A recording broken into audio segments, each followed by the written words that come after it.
Okay.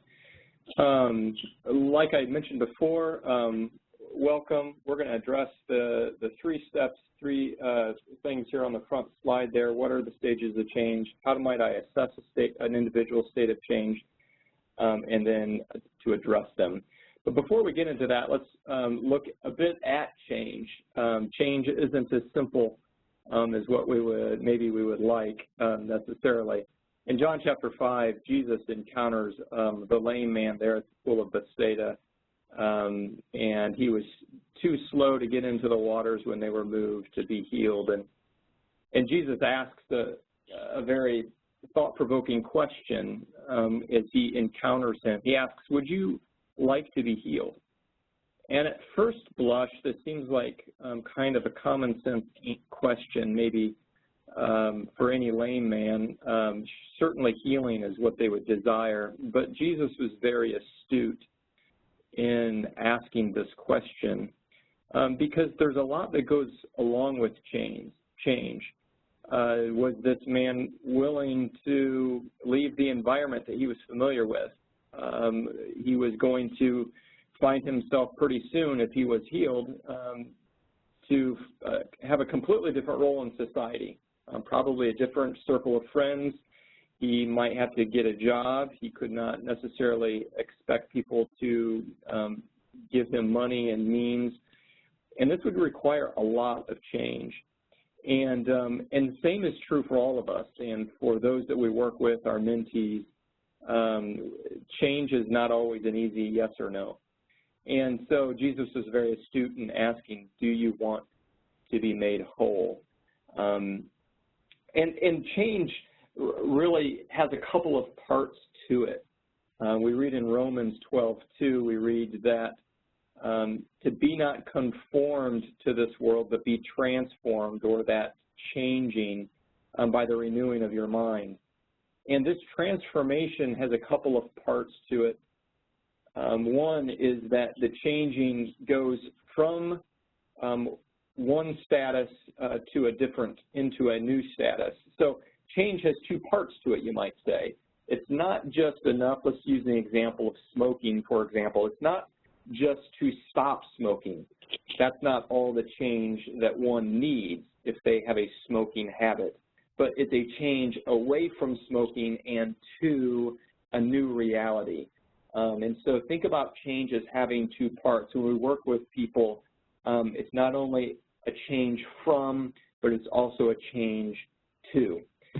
The other component is my part and God's part when we have change. So if we consider this picture here of Jesus and this lame man, certainly Christ was going to do the heavy lifting of the change required, but he did ask for participation. He did ask for a willingness. He did ask for the will of this man to want change.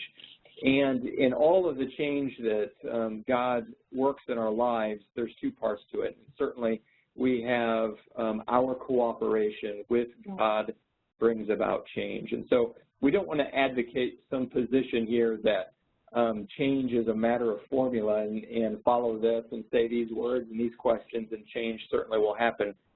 We understand that change has a divine nature to it, the Holy Spirit bringing about change in our lives, but yet he asks for our willingness and our cooperation in that change. So hopefully that provides a little bit of forest for the trees when we talk about change, what we mean by change, and that kind of sets up the topic. So Arlen, speak a little bit about what the stages of change are. For sure, and thanks for that introduction, Matt.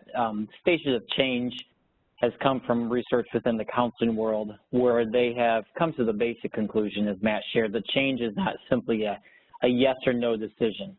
I think we can sometimes approach individuals who are in the midst of some type of struggle and say, why don't you just change? Why don't you just do this? Just say yes, you know, and actually can almost get to the point where you are talking them into an emotional type decision when in reality they are not at that point. They are not ready to actually make the change. And it can be frankly be freeing for a helper to realize that that there are two parts. There is their part and God's part, and then the helper's part that all kind of factor into that. And if a person is not changing and not making the progress that we want to see, sometimes it is their self-selecting or their choice to just not be there, not be ready yet.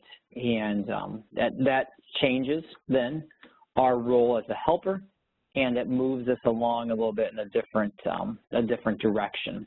So if you would look at the next slide, you will see the commonly laid out stages of change. They go from pre-contemplation to contemplation to preparation to action to maintenance. 5 kind of delineated stages, and an individual will most likely fall on one of these stages on any given type of decision that they have to make. We'll break these down a little bit further, but right now I kind of want you to get that sense of a continuum and realize that there's that continuum out there. And frankly, if you notice on the right-hand side there, in the area of change, so regarding change in a person's life, sometimes the goal of a counseling session or a mentoring session is simply to keep moving the person down to the next stage of change. Again, a very freeing concept, I think, if we realize that, because at least in my world, I can get to this place where I think, okay, I've got to get them all the way through the action plan and into a maintenance mode in 2 sessions. And the reality is it takes time sometimes, and the individual has to be willing to kind of walk down that continuum. And there is great success sometimes when you have just moved the ball a little bit down the court. And we have to kind of rejoice in those small victories as they come. So let's, Matt, why don't we go ahead and talk into kind of assessing where an individual would be at in these different stages, and then we can kind of go from there. Yeah. So I guess you would say the first thing that one would do as you work with an individual is to really assess the individual's readiness to change.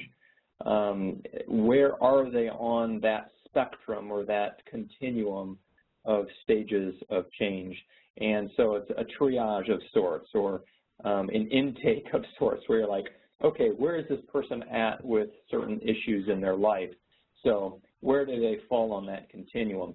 So here are some bullets that kind of cast a little bit of flavor that we might be looking for or listening for as it concerns issues that need to change or need to be addressed in a person's life. Now remember, it might be very glaring to you. You know the issue X, Y, or Z needs to change.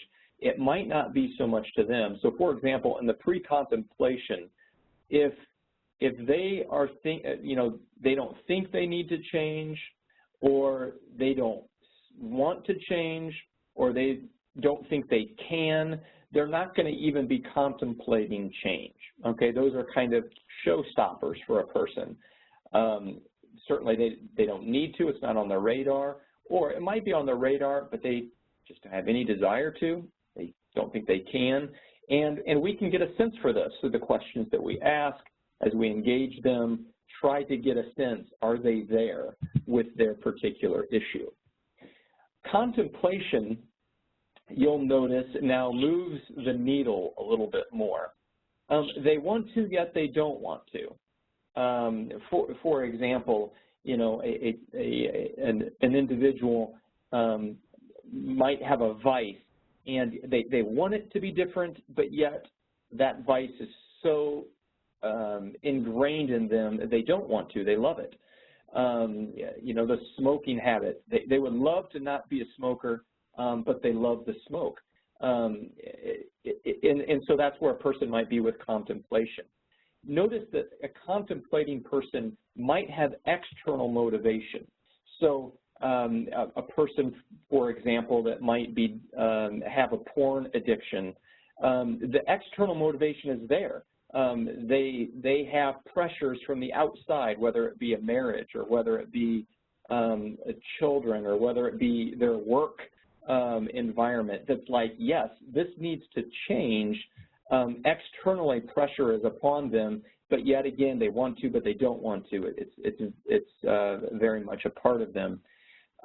They might start to consider pros and cons of changing, though, when they're in the contemplation stage. So I would guess, I would put your ear to the external motivation for a person who might be contemplating, because you'll notice when they go to preparation, that motivation now goes internal. We now go from an external motivation that now is internal, where they are, yes, I do want to change. They start asking questions like, you know, how? How is this going to get done? They start to have a commitment towards action. They're starting to commit to that. They're willing to take a risk. They might be willing to consider, taking the pornography example, you know, to put measures on their technology that they wouldn't have been willing to before. They might be willing to make some sort of changes in their life and consider, even though they might be hard, or they might think embarrassing or whatever, they're willing to take risks as they prepare for change. So we go from, you know, they can't, they don't want to external motivation, to internal motivation, and now action. And the action stage is really pretty obvious. A person is in motion. They're making changes. They're walking, trying to make progress. They're responding to challenges, and they're willing to learn new skills. And so this is very action-oriented. So the action stage is pretty apparent. You kind of know when you're in it. And then the maintenance is you're working your plan. The action plan that you've set out, you're working it, and working against a relapse, and you're making progress, and you're evaluating and providing feedback, and you're actively working when we backpedal. We're working on how to move that individual forward, and so that's the maintenance stage. So these things are supposed to just give you a little bit of taste on how might I assess a person at their appropriate level, because from here we're going to go now to addressing the individual at their particular state of change. All right, so yes, and as we kind of look into this, realize, as we kind of have shared here, one of the key takeaways is that it's not a one-size-fits-all.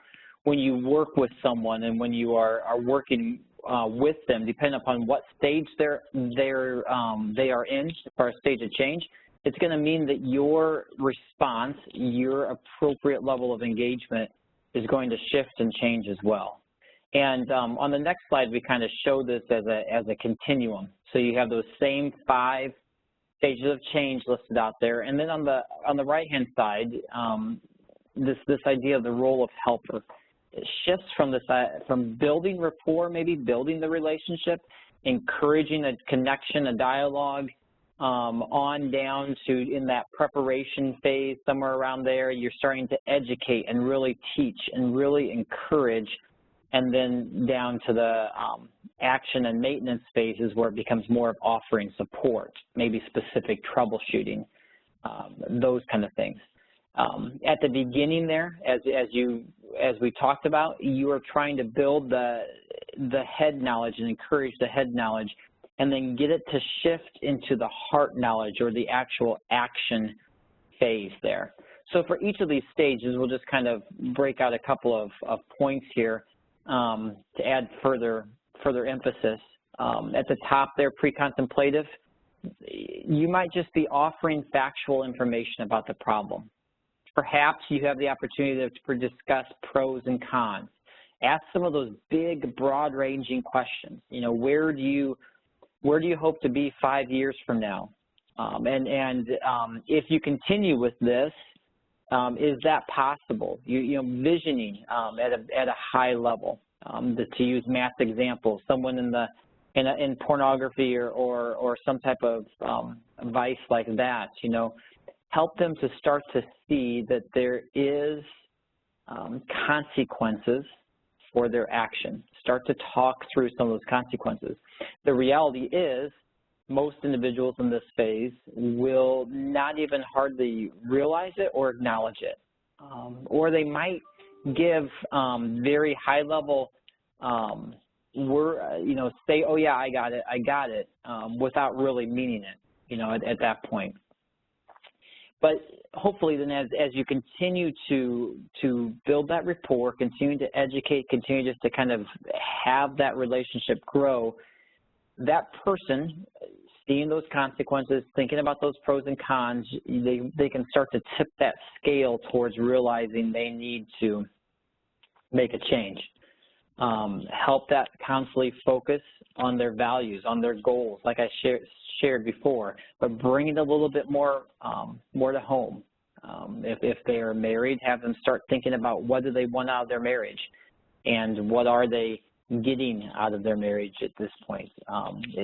Depending on what the issue is, what the situation is, keep helping build the intellectual head argument for that person. This will drive them towards that preparation stage, slowly but surely, and then your role shifts from educating and building that rapport. It shifts to kind of removing barriers, identifying barriers, troubleshooting through barriers, and saying, okay, what is in the way? What's the drag is a term that Matt and I use often. What's the drag against this change? What's causing you to get up to the edge, so to speak, and then turn back? And are there ways to remove the barriers? One important thing at this point, I would say, is to have them think about the social network that they are part of. You've probably been dealing a lot with the individual network at them as an individual. And now I think that at this point the conversation lots of times shifts to, okay, what's the social network they're around? What's their peer group? Is their peer group supporting or discouraging this change of behavior? It can be a huge barrier to get them to continue down that road. What's their environment look like? Where is it becoming a barrier for change to actually take place? Come up with the beginnings of an action plan at this point and kind of walk that through with them. Then in the action phase, that head knowledge is switched to heart knowledge, and that person is actually starting to engage in some type of active change. Then your role shifts hard to encouragement. You become the cheerleader. You become the support anchor. I would probably predict at this point your involvement is going to get a little bit more intense. It's going to be a little bit more of a frequency. The texting and that kind of a thing is going to pick up because that person is actively trying to change, and they need you to help hold their hand and encourage them and, frankly, help them get up again if they stumble or if they fall just a little bit as they're engaging in this new way of life. And then the last stage then is that maintenance piece, where there's a key teaching piece here. There's where you teach and encourage your mentee, whoever you're helping, that setbacks will come. There will be obstacles still. The 6-month window, the 12-month window, the 1-month window sometimes are key windows when a person who is making good progress might have a slide back moment.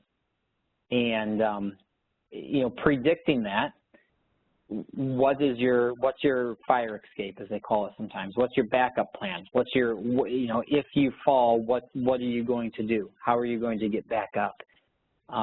Again, a heavy role of support, but proactively thinking ahead to keeping this change lasting. And keeping the action phase going. So hopefully you've seen and kind of watched that progression. The role of the helper will shift as the stage of change of the mentee or those being helped shifts as well. And each is valuable, each is important, but what's key is after you've assessed that stage to match your action with that stage.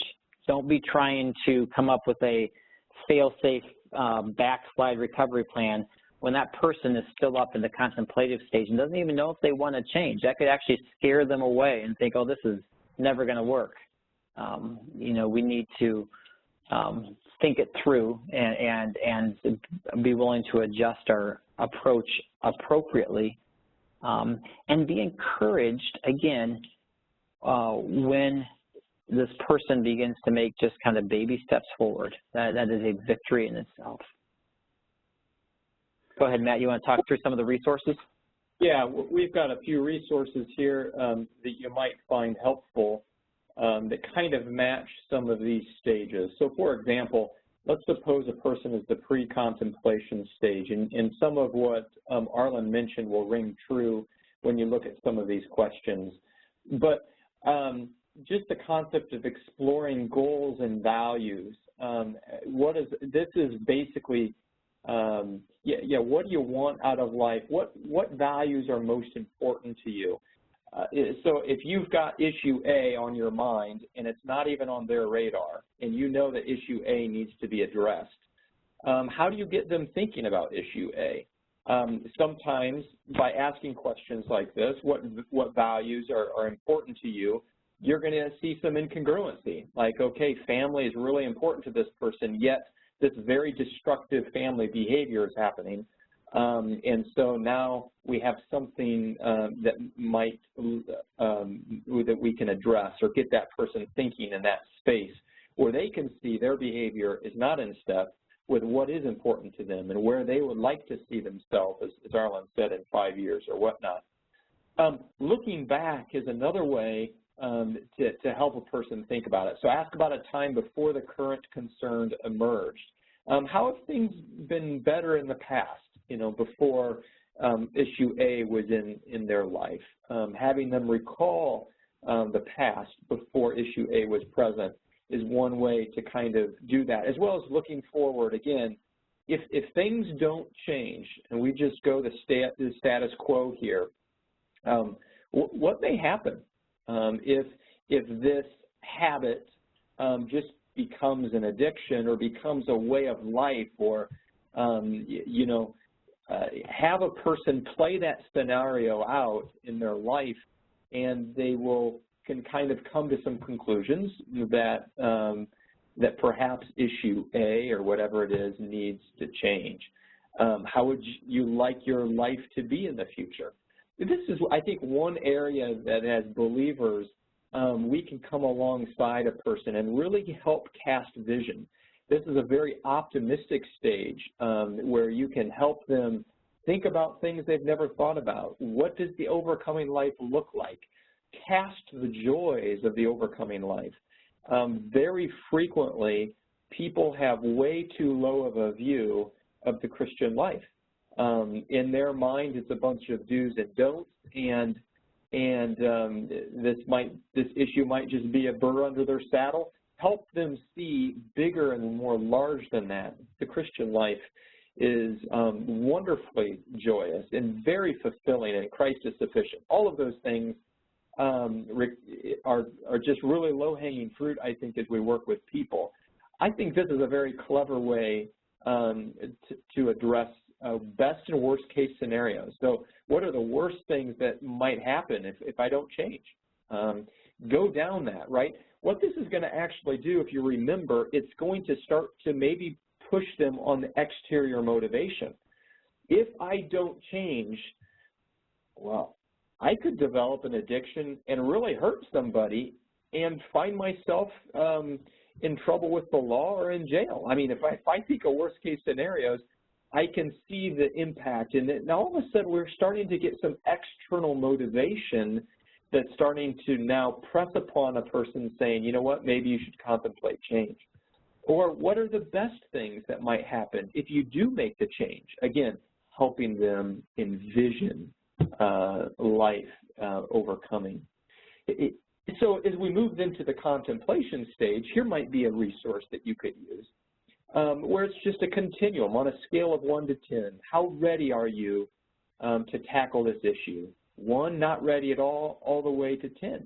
Very telling. And if a person marks a 3, then it helps us know at what level or what we should be addressing. help. Now my sessions and my time with this individual are more geared towards how do I help them become ready?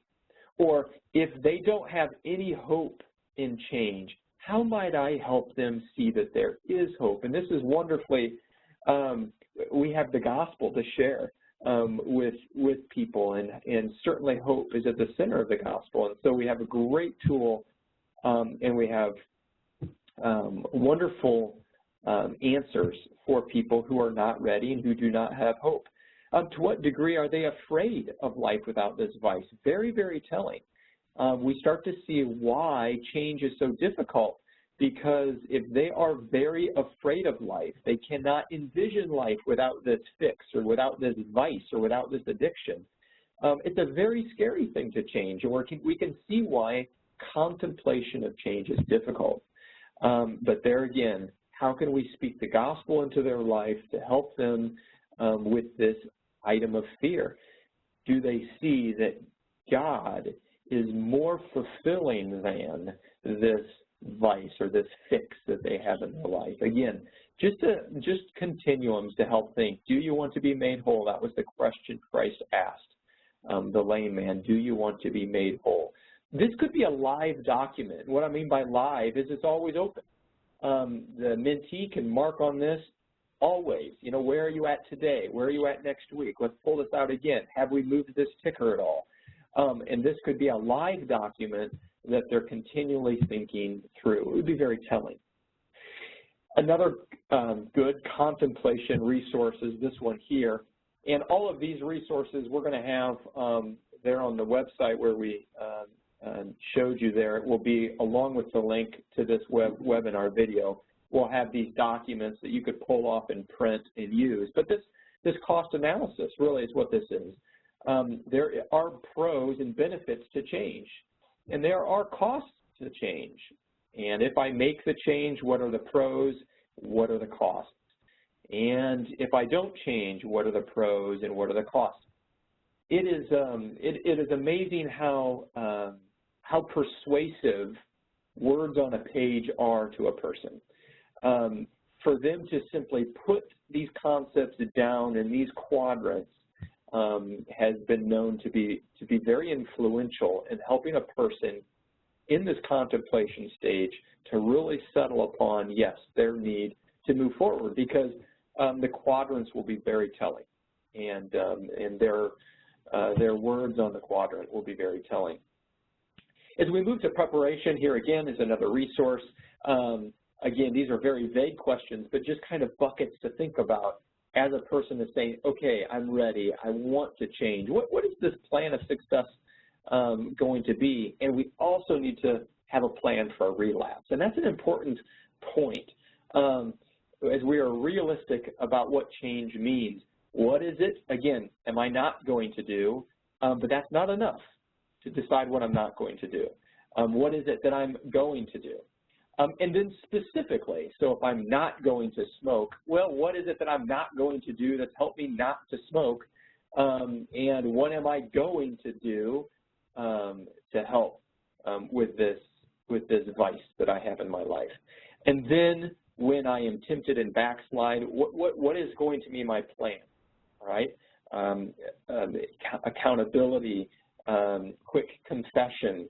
I'm going to reach out in times of temptation. When I relapse, I'm going to alert these individuals in my life, and this is what I'm going to do, right? And so we work on that, and that's a part of the plan as we prepare for change. Those are simply resources that kind of get us to that point of action. Once we're in the action stage, it's not easier, but in some ways you kind of know what to do in that stage because the ball is rolling, the cart is rolling down the hill, and now you can start to direct it because it's moving. But getting it to move is quite a challenge. So hopefully these resources can help just prime the pump with good questions and ways for you to think about how I might get an individual there. So what we're going to do now, I'm going to turn it over to Arlen, and we're going to look at an example and kind of play this example out. So Arlen, how do you want to do this? Why don't you, can you unmute everyone so they're able to share and talk? We're going to give you a quick quiz. I hope you were listening because you're on the spot now for the answers for the test here. So we have a scenario here we'd like to play out here, and just a hypothetical scenario.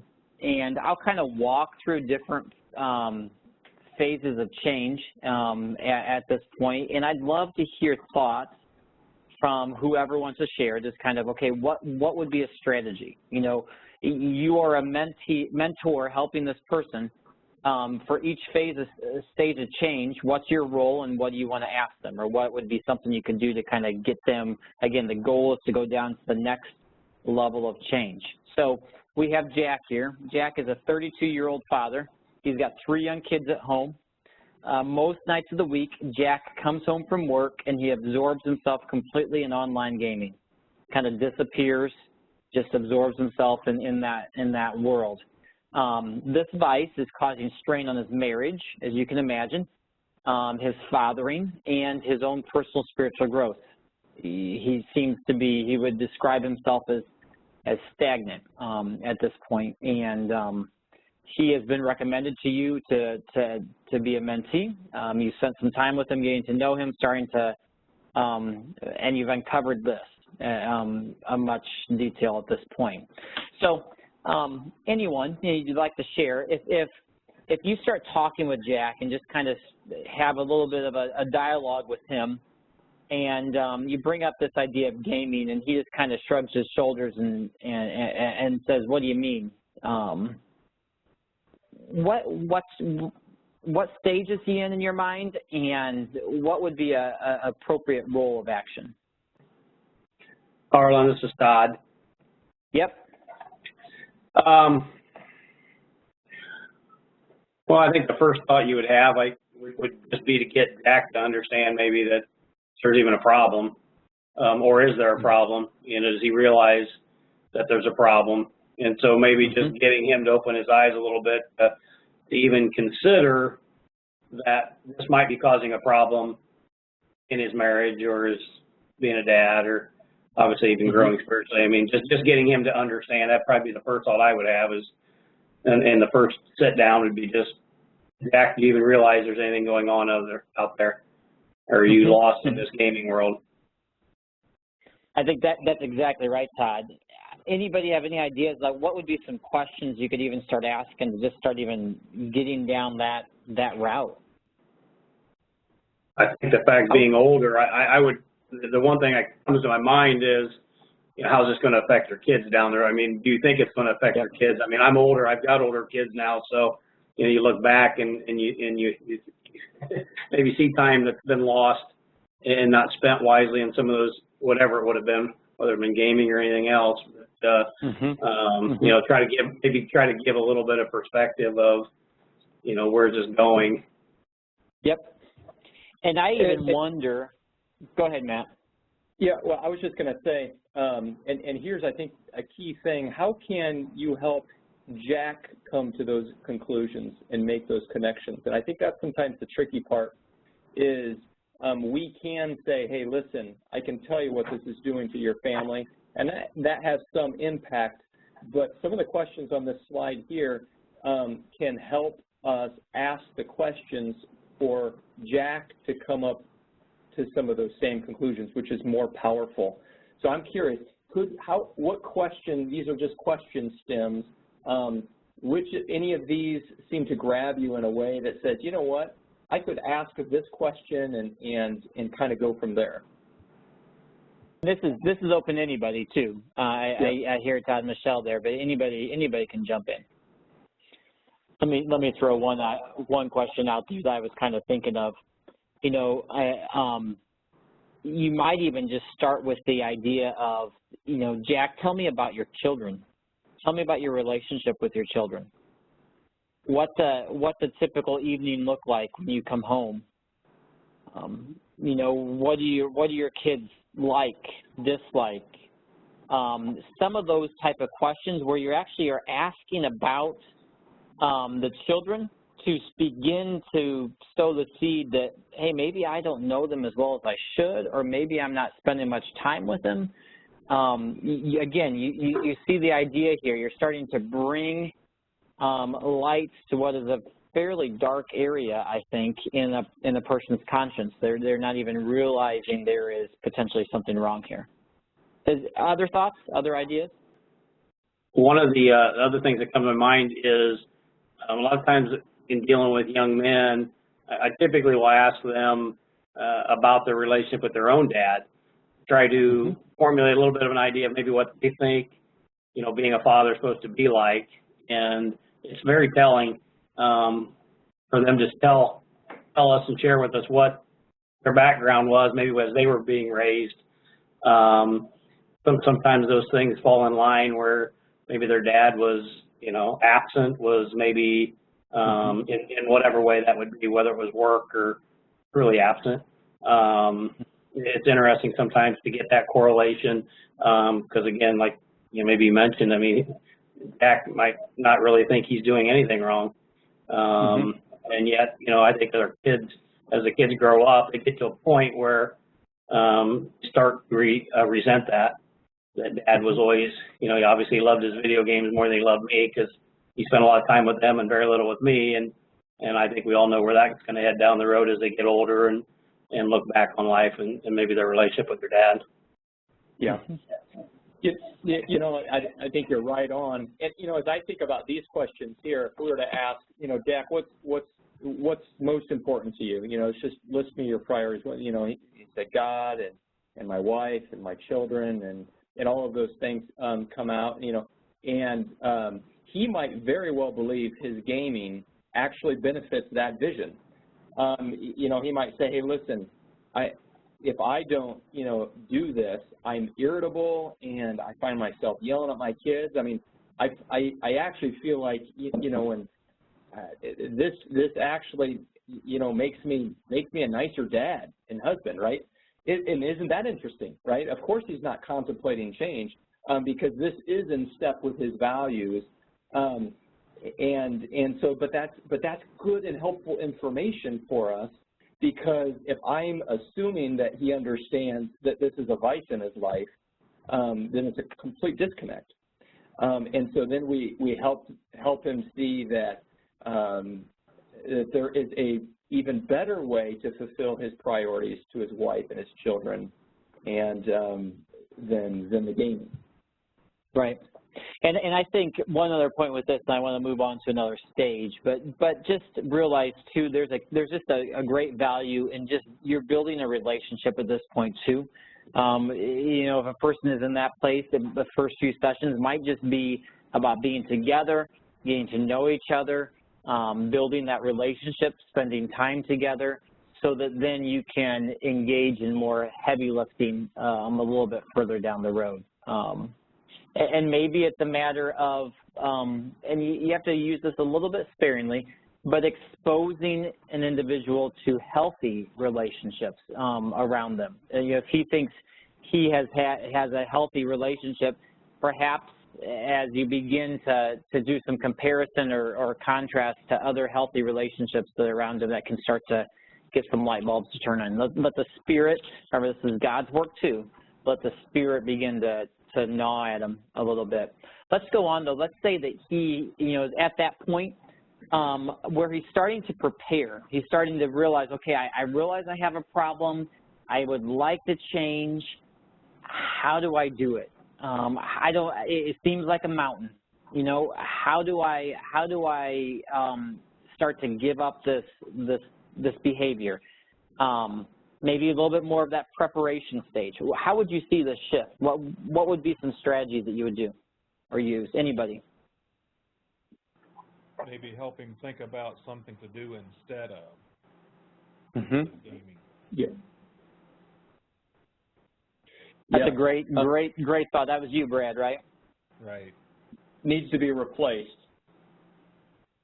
not just avoid. Jesus used that example when one demon is cast out of a person and it's swept and cleaned and it's not filled with the Holy Spirit. It's that put off, put on. Yeah, it's that put off, put on concept. And I love that point, because he might be thinking very practically, okay, I spend 4 hours a night gaming, suddenly I've got 4 hours open, what am I going to do? You know, and to start to help realize there's a lot of options out there, you know, of things like that.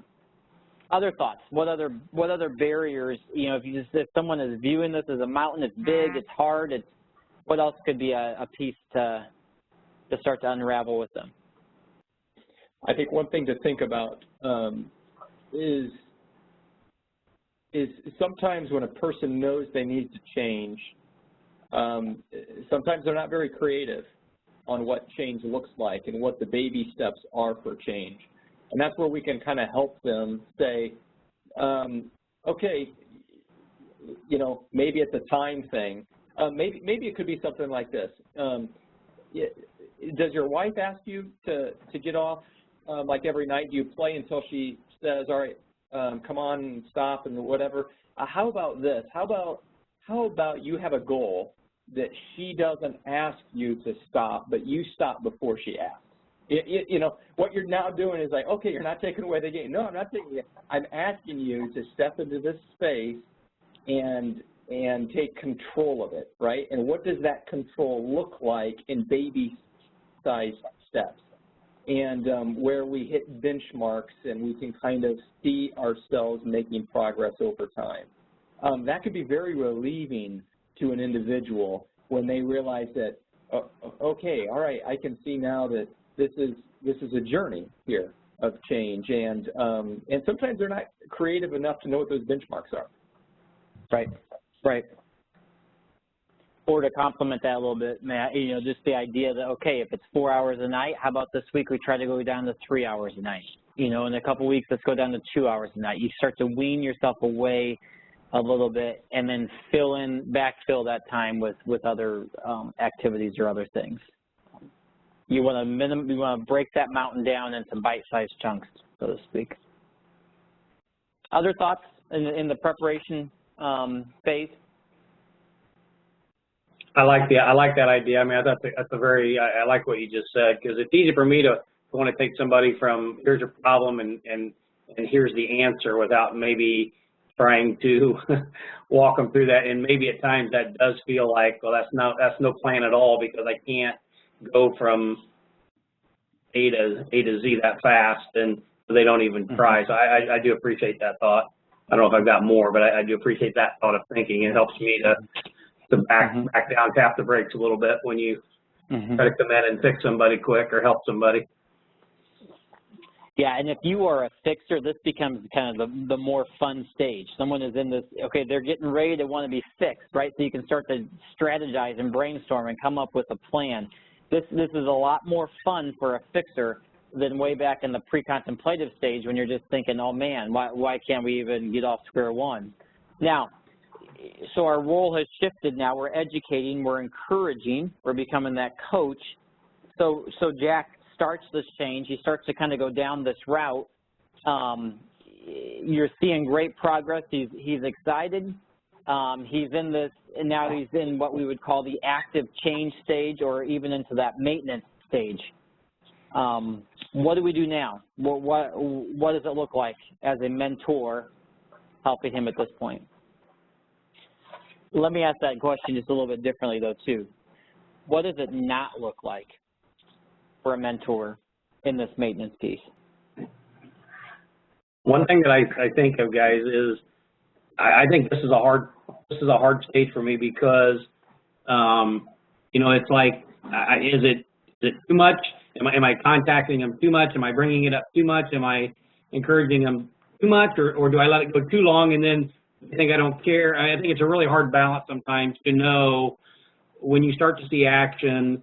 I know everybody needs some, I see the encourage there in action, but like how much, and how is it overdone? Is it not enough? I think it's really hard to find that balance. Right. Yeah. It's so unique to the person, too. It's hard to answer that question. That's a key tension, though, that you hit on, Todd, and I really appreciate you bringing that out. And what I would say, to some extent, what it does not look like is that, okay, you've checked this one off your list and move on to the next one because they've started to make active change. I mean, that to me would be one of the few things that would be the wrong approach, the complete wrong approach. I think we enter into it with the realization of that tension, being willing to encourage and be available, but also not holding their hands necessarily, you know, but also provide that realistic view that, okay, here's the plan. When you fall, a just man falls 7 times, yet he rises again. When you fall, we'll get back up, we'll keep at it, we'll tackle it again. You know, that's what I have seen, at least in some of the roles that I have found myself in. It becomes a key balance there of not too much, but also not too little, and you shift to just this role of availability as needed. Any other thoughts or any other perspectives as we kind of just on any of them, really, frankly, or any of the scenario as we kind of bring this to a close? Arlen, I might mention there at the action and maintenance stage. I think one thing that the mentor needs to do is to be astute about progress, astute about things that are going well. I think there's a tendency for a mentee, for example, to recall all of the failures. So, for example, you meet with them, and you know, they're very cognizant of the failures, and they don't even see progress. And that's a very challenging thing, especially when a person always is confessing to you or always coming and saying, you know, because you miss all of those silent days when good things are happening, but you don't know. And so I find it to be a real challenge. In fact, sometimes I tell the individual, listen, I want you to reach out to me with a victory. That's your assignment this week. I want you to know when there was victory, and I want you to alert me when it happens, so that we can rejoice together. And it's the wind in the sails that you need as a mentor as well. So I don't know. That's a tough. Great point, Matt. Any other thoughts or any other comments as we want to be mindful of time and kind of keep on time here, just to kind of repeat and kind of encourage, as we kind of started at the beginning here, change is a process. There are different stages, different levels of change, and individuals come to us in those different phases. And it's healthy to take some time to evaluate, to think that through, and then to appropriately address according to the phase of change that we find this individual in. We have a host of resources there that we shared, that Matt shared with you. We will take this recorded webinar and those resources, we'll put them on that